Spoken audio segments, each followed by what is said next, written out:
오늘 강의를 맡게 될 저는 경희대 프랑스어학과의 오정숙입니다. 제가 지난번에 영화 관련 강의로 영화 속 인문학이라는 강의로 아주 짧은 시간 동안 20분 정도 뵀었는데요. 저는 이제 이 외국 문학 깊이 읽기라는 그런 강연이 있다는 얘기를 듣고서 프랑스 문학 중에 어떤 거를 소개시켜 드리면 좋을까 하고 좀 고민을 하다가 그래, 프랑스 문학이면 빅토르 위고지 그런 생각을 했었습니다. 빅토르 위고는 너무나 유명해서 보통 영국에서 셰익스피어가 있으면은 독일에는 괴테가 있고 프랑스에는 빅토르 위고가 있다 해서 가장 프랑스를 상징하는 국민 작가가 빅토르 위고라고 할 수 있겠습니다. 우리 빅토르 위고의 작품은 너무 유명하죠. 장발장이라고도 하고 원제는 레 미제라블이잖아요. 레 미제라블. 아마 우리 들으시는 수강자님들께서 어릴 때 읽기도 하셨고 또 자녀분들한테 세계 명작 그래서 읽어주거나 또 자녀분들이 읽거나 했으리라고 생각이 듭니다.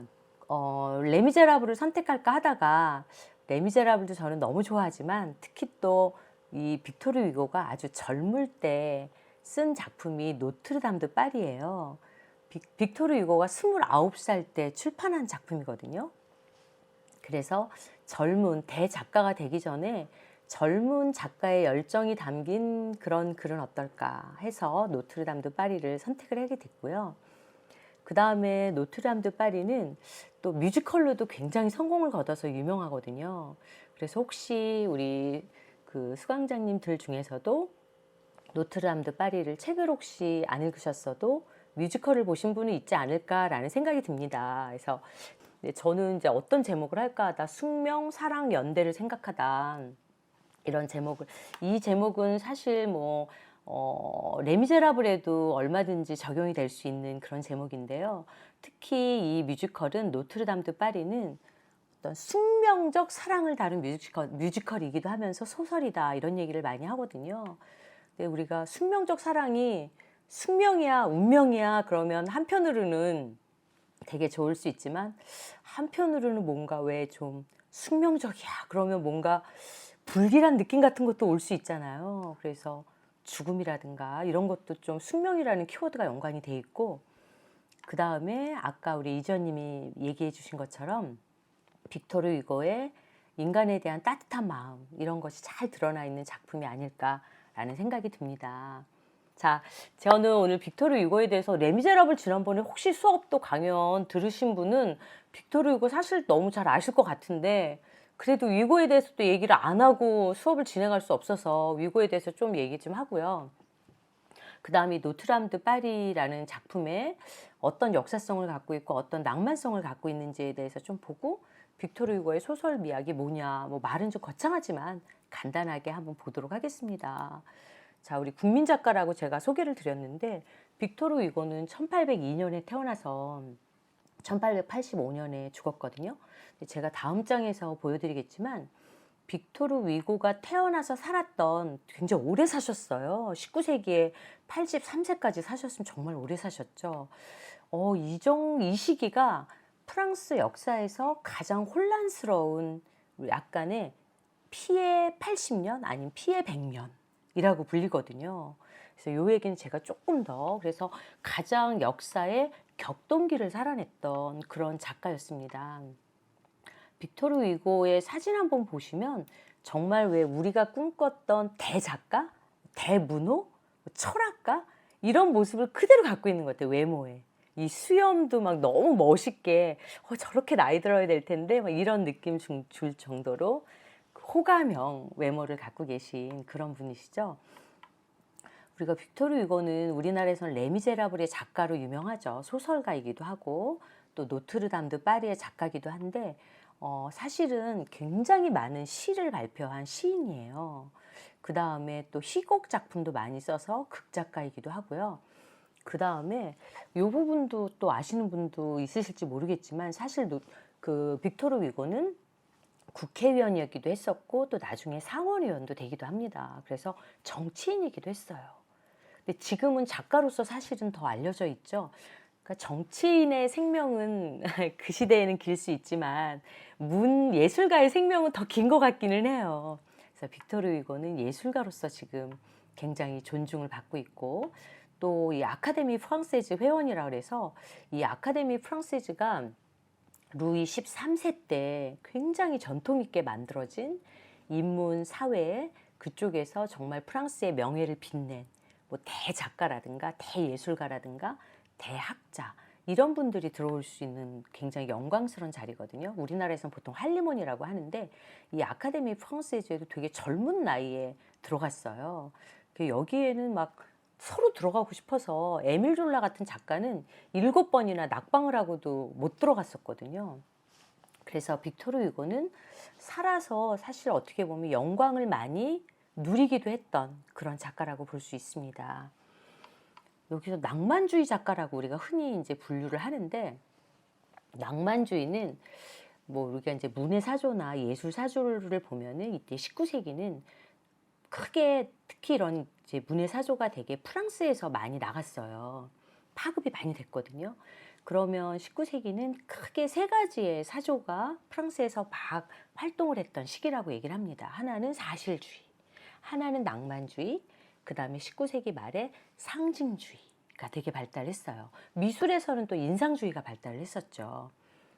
그래서 이제 사실주의라는 거는 말 그대로 이 사회 현실이나 인간의 모습을 있는 그대로 사실적으로 묘사하는 어떤 그런 경향, 특히 소설을 중심으로 발달을 했어요. 그래서 19세기 초반, 중반 이럴 때 굉장히 사실주의 문학이 발달을 했거든요. 그 대표적인 작가가 이제 프랑스 작가로는 뭐 스탕달, 발작, 플로베르 같은 그런 작가들이 사실주의 작가로 굉장히 유명하죠. 아마 문학을 좋아하시는 우리 수강자님 분들은 아마 젊을 때 발자크 작품이라든가 스탕달의 적가욱 같은 작품, 플로베르의 마담 보바리 같은 거 읽어보신 분이 저는 분명히 있으실 거라고 생각이 들어요. 이런 작품이 사실주의 문학이라면 다른 사실주의에 대한 반동으로 낭만주의 문학이라는 게 새롭게 발달을 해요. 왜냐하면 그 당시에 예를 들어 에밀 졸라 같은 작가도 사실주의 작가인데 그 당시에 이제 산업혁명이 발달하고 뭐 부르주아 문명이 발달하면서 사실 부자들만 생긴 게 아니라 노동자 계급이라든가 서민 계급, 하층 계급, 새로운 하층 계급도 생기게 되거든요. 그래서 이런 사실주의 문학은 주로 이런 서민 노동자 계급들의 비참한 일상 같은 거를 많이 그려냈어요. 그러고 보니까 굉장히 문학이 우울하고 아무래도 사회의 어두운 면을 들여다보니까 좀 칙칙하고 암울하고 이런 것들이 있는 거죠.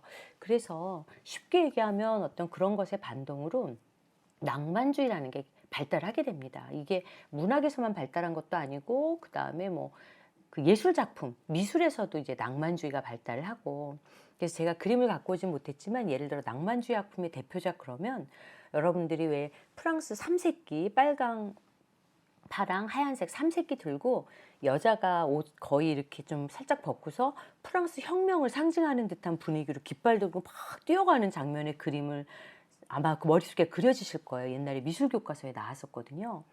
그런 그림이 대표적으로 낭만주의 그림들이거든요. 그래서 이런 낭만주의에서는 가장 중요한 게 뭐냐면은 개인의 감정이에요. 그래서 사실주의에서는 사회를 있는 그대로 객관적으로 우리가 사진 찍어서 묘사하듯이 묘사를 해야 되는 그런 강박관념이 있는데 낭만주의는 나에 따라서 나의 감정에 따라서 세상이 다 바꿔 보일 수 있다라는 전제하에 출발을 하죠. 이게 더 극단으로 가면 이제 상징주의예요. 모든 걸 상징으로 읽는 거거든요. 그러면 예를 들어 사실주의로 쉽게 얘기하면 사실주의적 감정에서는 태양은 그냥 노란색인 거야. 예를 들어서 노란색이 반짝반짝 빛나는 게 태양이야. 그런데 낭만주의적 감정에서는 내가 뭐 연인과 헤어졌거나 아니면 너무 슬픈 일을 겪었어요. 근데 저 노란 태양이 오늘따라 회색으로 보여. 그럴 수도 있잖아요. 내 마음에 따라서. 그러면 그걸 회색으로 묘사하는 거죠. 그런 게 낭만주의거든요. 자, 제가 조금 전에는 사실주의랑 이제 약간 비교를 했었는데 또 하나는 고전주의랑 낭만주의를 우리가 흔히 많이 비교를 해요. 특히 이거는 뭐 요즘 뭐 MBTI에서 사람의 성향, 성격 뭐 이런 파악 많이 하는데 고전적 성향을 가진 사람과 낭만적 성향을 가진 사람은 일상생활에서 사는 방식이 좀 다르거든요. 그래서 이 고전주의는 17, 18세기 프랑스의 특히 미술이나 이런 데서 굉장히 발전을 해요. 그래서 이 고전주의에서 중요한 건 뭐냐면 균형, 절제 이런 것을 중시합니다. 낭만주의는 정열, 열정, 끌어오르는 감정 이런 걸 중시하죠. 그래서 고전주의적 성향을 가진 사람은 대부분 좀 이성적인 특성을 많이 보여요. 그리고 낭만주의적 성향을 가진 친구들은 감정에 따라서 행동하는 게 되게 많죠. 이 빅토르 위고는 프랑스의 낭만주의 문학을 열은 작가라고 얘기를 합니다. 그래서 사실 레미제라블이나 노트르담드 파리에도 이런 낭만주의적 성향이 드러나요. 이런 성향이 어떻게 드러나는지는 나중에 우리가 텍스트를 보면서 조금 더 얘기를 해보도록 하겠습니다. 그리고 우리가 이제 소설 중에서는 빅토르 위고의 가장 이제 첫 번째 소설로 내서 출간을 해서 유명한 게 바로 이 노트르담드 파리예요. 1831년에 나왔거든요. 30살도 안 돼서 정말 젊을 때 이 노트르담드 파리라는 작품 이렇게 대작품을 낸 거예요. 근데 이 소설 노트르담드 파리는 보통 우리 시중에 유통되는 건 보통 축약본이에요. 여러분들 민음사에서 세계문학 전집에 보시면 노트르담드 파리가 원제로 축약하지 않은 원작 그대로 번역이 됐어요. 2권으로. 그럼 2권 총에서 몇 페이지가 되냐면 950페이지 정도가 됩니다. 그래서 사실은 원작으로 읽은 사람이 별로 없어요. 너무 길어서. 그래서 보통 스토리만 축약해서 한 권짜리로 축약본을 만들죠. 그 다음에 뭐 어린이들을 위한 용으로 하면은 그림 같은 거 삽입을 해가지고 레미제라블도 한 1000페이지 정도로 책이 어마어마하게 큰 책이거든요. 그래서 주로 우리가 읽은 책은 어릴 때 노트르담드 파리나 이 레미제라블은 축약본을 주로 읽으셨을 거예요. 그래서 저도 어릴 때 정말 레미제라블을 너무 좋아했었는데 그때 제가 어릴 때 읽었던 동화책에 있던 꼬제트죠. 그 여자 주인공.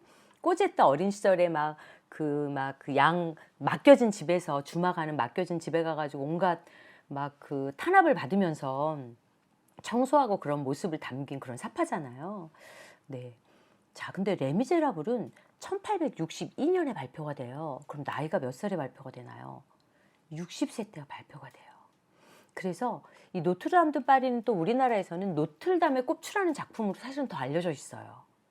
원제는 노트르담드 파리인데 우리나라에서 최초로 번역하실 때는 노틀담의 꼽추로 번역을 했거든요. 근데 두 작품은 같은 작품입니다. 그래서 이 노트르담드 파리는 젊은 위고의 어떤 젊은이 특유의 열정? 그런 것들이 잘 드러난 작품이고 레미제라블은 정말 위고가 온갖 인생을 다 살고 나서 자기 인생이 축약된 그런 것 같아요.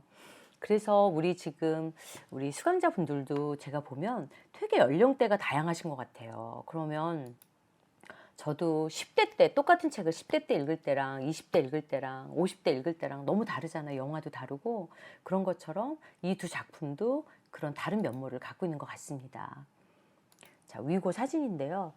빅토르 위고가 사망했을 때 우리가 국장이라 그래서 보통 우리나라도 국장을 치른다 그러면 대통령이 서거하거나 해야 국장을 치르잖아요. 프랑스도 기본적으로 마찬가지거든요. 근데 아무리 물론 국회의원도 아주 짧게 했어요. 길게 한 것도 아니고 대통령을 한 것도 아니고 상원의원도 짧게 했어요. 그 다음에 제가 아까 말씀 못 드렸지만 사실은 프랑스 정권에 반대했기 때문에 프랑스 정권의 압박을 피해서 30년을 망명생활 하거든요. 외국에서. 그런 사람이 사망을 했을 때 국장을 치러요. 그래서 빅토르 위고는 이렇게 국장을 치를 정도로 존경을 받는다는 건 작가로서 빅토르 위고가 남긴 글이 프랑스인들의 정말 심장과 영혼을 울렸기 때문이 아닐까라는 저는 그런 생각이 듭니다. 그래서 당시에 200만 명의 국민들이 모였다 그래요. 요즘처럼 교통이 편할 때가 아니거든요. 19세기니까 이때는 저 지방 막세이유나 니스나 이런 데서 오려면 몇 박 며칠 마차 타고 걸어오고 물론 나중에 철도도 생기긴 했지만 그 정도로 온 국민이 슬퍼하면서 이 개선문은 나폴레옹이 세운 거잖아요. 그래서 프랑스의 모든 행사는 국장이나 아니면 뭐 중요한 행사가 있으면 항상 개선문에서 시작을 해요. 그래서 이 밑에서 관이 들어오거든요. 관이 들어와서 이 쭉 이어지는 거리가 샹젤리제 거리죠. 개선문에서 샹젤리제 거리까지 쫙 해가지고 샹젤리제 거리 저 끝쪽에 가면은 뻥떼옹이라고 만신전이라는 곳이 있어요. 거기가 이런 중요한 분들의 묘지? 약간의, 그러니까 우리식으로 하면 약간 사당 비슷한 그런 데예요. 뻥떼옹이. 뻥떼옹에 모셔집니다. 그래서 지금도 뻥떼옹에 가면은 빅토르 위고의 그 안치가 돼 있는 모습을 볼 수가 있죠.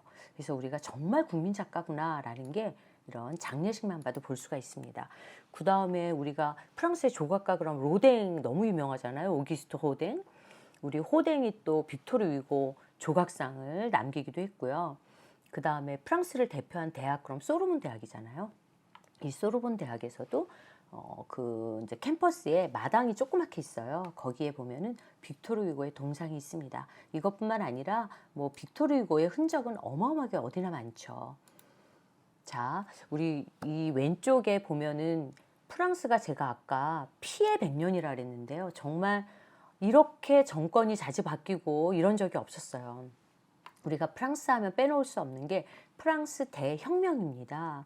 그래서 여기 1789년에 프랑스 대혁명이 일어난 거 여러분들 다 아실 거예요. 외우기도 쉽잖아요. 1789. 그 다음에 프랑스 대혁명이 일어나기 전에만 해도 말 그대로 왕정이었어요. 그 마지막 왕이 루이 16세였죠. 그 다음에 루이 16세 그 전에는 또 우리가 루이 14세 너무 유명하잖아요. 그래서 왕정이었다가 대혁명은 일종의 시민혁명입니다. 그러면서 대혁명이 일어나고 그 다음에 이 혼란한 틈새를 타서 우리가 다 알고 있는 그 유명한 나폴레옹이 2명이 있어요. 첫 번째 집권한 사람이 우리가 알고 있는 내사전에 불가능은 없다의 그 나폴레옹이죠. 나폴레옹 1세예요. 나폴레옹 1세가 집권을 하면서 짐이 곧 황제다 해서 제정을 선포하거든요. 제정을 선포했다가 쿠데타가 일어나요. 그러면서 나폴레옹이 실각을 하죠. 실각을 하고 왕정이 복고돼요. 왕당파들이 다시 왕정으로 돌아가야 돼. 왕정이 복고가 돼요. 그 다음에 또 다시 1830년에 7월 혁명이라는 게 일어나거든요. 그래서 다시 군주제로 돌아가요. 그러니까 왕정이 복고됐다가 군주제로 갔다가 자 그랬다가 다시 왕정이 복고됐다가 또 2월 혁명이 일어나면서 대통령제의 공화국이 수립이 되기 시작을 합니다. 그래서 그 다음에 이제 나폴레옹 3세가 또 쿠데타를 일으켜서 다시 한번 제정을 선포하거든요. 나폴레옹 3세는 나폴레옹 1세의 조카예요. 자, 그렇다가 파리 꼬뮌이라고 피해 약간 막 그 피해 어떤 약간 준혁명 같은 시절이 있었어요. 그랬다가 제3공화국이 설립이 되거든요. 그러면서 우리가 현재 알고 있는 프랑스의 뭐랄까 공화국 중심의 프랑스의 민주적인 제도, 민주적인 정권 이양이 이루어지는 그런 안정된 시기로 들어가는 거예요. 그래서 1789년부터 1875년이니까 거의 100년 가까이 되잖아요. 그래서 이때를 피해 100년식이라고 하는 거예요.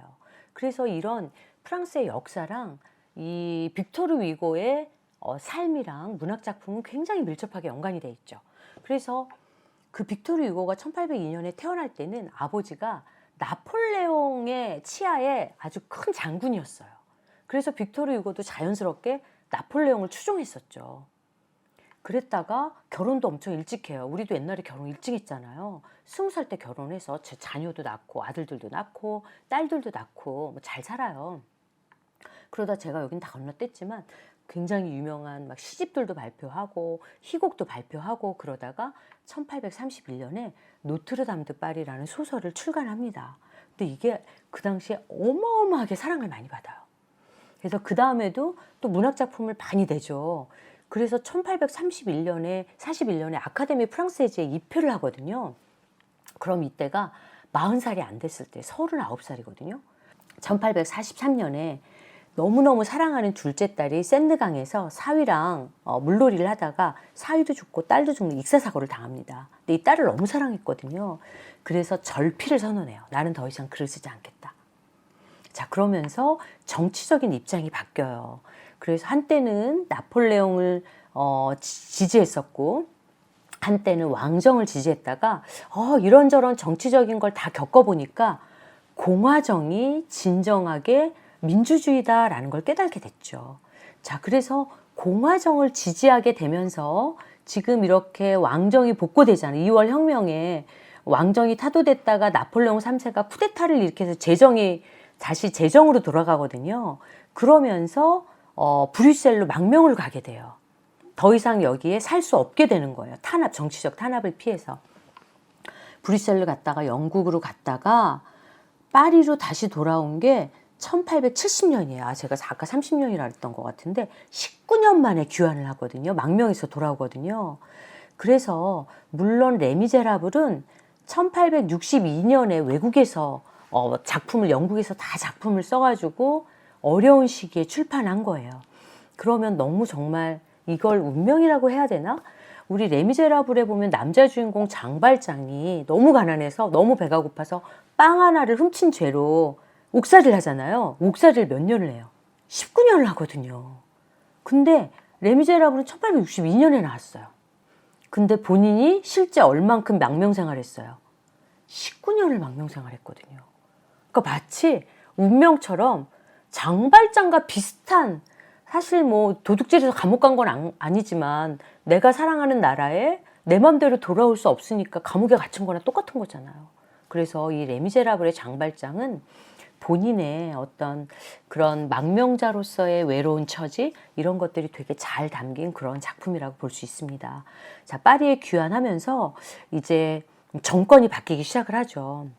그러면서 국회의원으로 선발도 됐다가 그 다음에 나중에 상원의원도 하고 이제 정치적으로 굉장히 안정되고 또 작가로서도 사랑을 받다가 국장으로 세상을 마무리하게 됩니다. 자, 제가 파리 모습을 잠깐 보여주겠는데요. 이게 뭐 우리가 파리가 프랑스의 중심이라는 거는 뭐 제가 얘기 안 해도 되겠죠. 우리 파리 같은 경우에는 요 빨간색 동그라미 안에 드는 게 파리거든요. 일구부터 여기 보면 샌드강이 이렇게 이제 파란색으로 흐르잖아요. 샌드강 안쪽에 보시면 여기에 섬이 있어요. 여기 섬이 두 개가 조그만 게 있거든요. 제일 먼저 생긴 게 시떼섬이고 요 옆에 조그만 섬이 생루이 섬이에요. 이게 파리의 기원, 발상지라고 얘기를 하거든요. 그래서 이 노트르담 드 파리는 노트르담 대성당의 이름이에요. 캐테드랄 드 노트르담 드 파리야. 그러면 이 노트르담이 무슨 뜻이냐면 노트르가 우리의, 담은 레이디란 뜻이거든요. 그럼 우리 담은 여성을 존칭해서 높게 부르는 말이에요. 그럼 노트르담 그러면 성모 마리아를 지칭을 해요. 그래서 이 노트르담 드 파리 대성당이 요 시떼섬 안에 있어요. 정말 중심 중에 중심에 있죠. 그 다음 잘 보시면 우리가 무슨 뭐 강남구, 무숭구 하듯이 서울도 이렇게 구로 나눠지듯이 프랑스인들은 숫자를 좋아하거든요. 그래서 제일 먼저 생긴 순서대로 1구, 그 옆에 생긴 2구, 3구, 늦게 생긴 순서대로 29 이렇게 돼 있어요. 그래서 파리는 1구부터 29까지 돼 있죠. 그래서 이 시떼섬과 노트르담 대성당은 파리의 발상지이자 제일 중심이자 심장인 1구에 있습니다. 자, 요거는 1600년경의 파리거든요. 지금 여기 왼쪽에 언덕 같은 거 보이시죠? 여기가 노트르담 대성당이 아니라 몽마르트르 언덕이에요.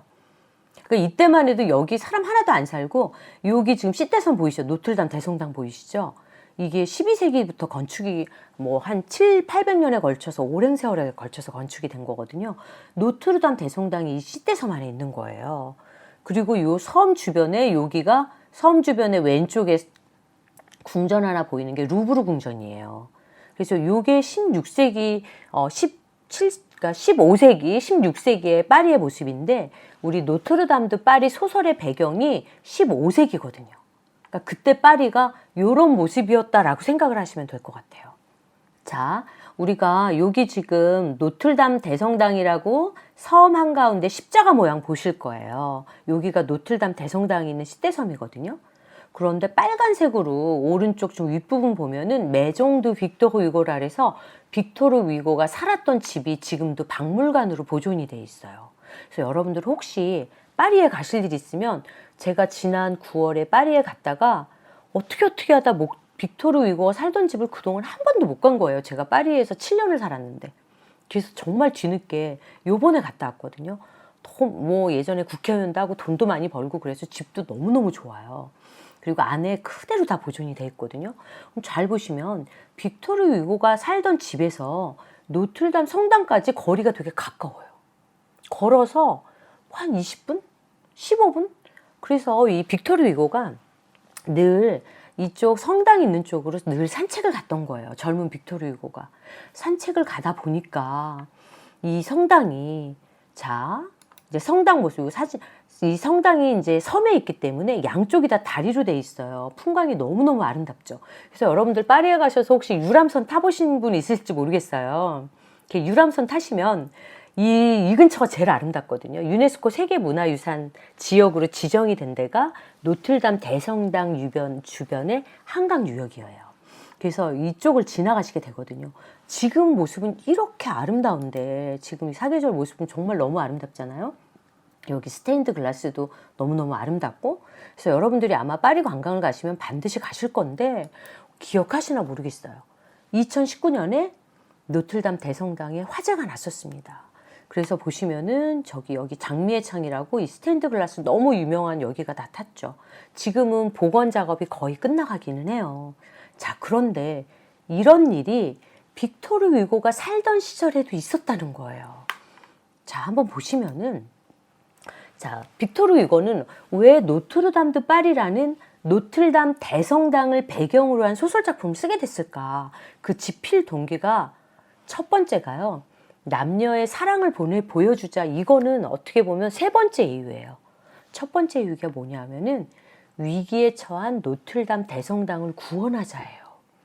이거는 우리가 이제 뮤지컬 같은 데서는 다른 거 다 빼고 주로 사랑 이야기, 운명 이야기에 초점을 많이 맞췄어요. 근데 이 소설은 950페이지 중에 3분의 1 정도가 노틀담 대성당의 건축물 이야기예요, 사실은. 그게 완전, 근데 우리가 지금 알고 있는 거는 뭐 까지모도 꼽추와 에스메랄다의 사랑 이야기, 이런 걸 더 많이 알려져 있긴 하지만, 또 왜 그러냐 하면은 제가 아까 프랑스의 역사상 그 100년이 피해 100년이라 그랬죠. 혁명이 몇 번 일어나고 폭동이 수도 없이 일어나고 왕정복고의 제정의 공화국이 선포되고, 그래서 노틀담 성당이 뭐가 되냐 하면은 온갖 그 혁명이 일어나거나 그러면 시민군, 혁명군 아닌 폭도들이 여기에 피난처도 되고, 거지나 불황아들이 와서 밥 먹고 잠자는 곳이 돼버린 거예요. 왜냐하면 성당이니까 문을 걸어 잠글 수가 없죠. 누구에게나 문을 열어놔야 돼요. 그러다 보니까 이 100년 동안 성당이 폐허가 돼버린 거예요, 거의. 근데 이 성당은 벌써 700년의 역사를 갖고 있었거든요. 그래서 빅토르 위고가 이쪽에 산책 나갈 때마다 너무 가슴이 아픈 거예요. 저렇게 아름다운 우리의 문화유산인 저 성당이 이렇게 허무하게 무너져가고 저렇게 초라한 모습을 보이는구나 해서 내가 노틀담 대성당을 구원하기 위해서는 노틀담 대성당을 주인공으로 하는 멋진 소설을 써서 많은 사람들이 읽게 해야지. 그러면은 사람들의 의식도 바뀌겠지. 이런 게 정말 컸다고 합니다. 지금 여기에 서문뿐만 아니라 서문의 글만 갖고 왔는데, 서문 외에도 작품 텍스트 곳곳에 건축물의 스테인드 글라스, 건축물의 탑의 모양, 문의 모양, 안에 그 조명, 이런 거 하나하나가 다 묘사가 너무너무 잘 돼 있어요. 이 파리의 노트르담 대성당은 오늘날까지도 가장 아름답고 숭고한 건축물이에요. 몇백 년 동안 전해져 내려왔어요. 그리고 샤를르만유 대제가 성당에 초석을 놓았어요. 그리고 필립 2세가 성당을 완성을 했어요. 그런데 그 당시에 역사의 혼란기를 살던 동시대 인간들이, 프랑스인들이 그런 앞선 선조들이 해놓은 걸 다 잊어버리고 이 유서 깊은 기념물에 수많은 파괴와 훼손을 저질렀다는 거예요. 그래서 내가 정말 한숨을 쉬면서 붕괴하지 않을 수가 없다라고 생각을 한 거죠. 그래서 노트르담드 파리의 이 노틀담 대성당의 아름다움 이런 거를 정말 너무너무 많이 해놔서요. 이 소설이 발표되고 실제 기부운동이 일어납니다. 정말 예술작품이 사회에 끼친 영향이 어마어마하다는 생각이 드는 게 실제 기부운동이 일어나고 귀족들도 기부를 하고 돈 많은 부르주아들도 기부하고 그래서 그때 망가졌던 그런 대성당을 완전히 복원하게 돼요. 어마어마한 일을 했던 거죠. 그래서 요런 건 이제 막 그 어떤 대성당을 구원하자 파괴된 대성당을 대성당에 대한 인식을 제고시키는 그런 글이라면 또 하나는 대성당의 아름다움을 묘사하는 장면들이 소설에 정말 많이 나와 있어요.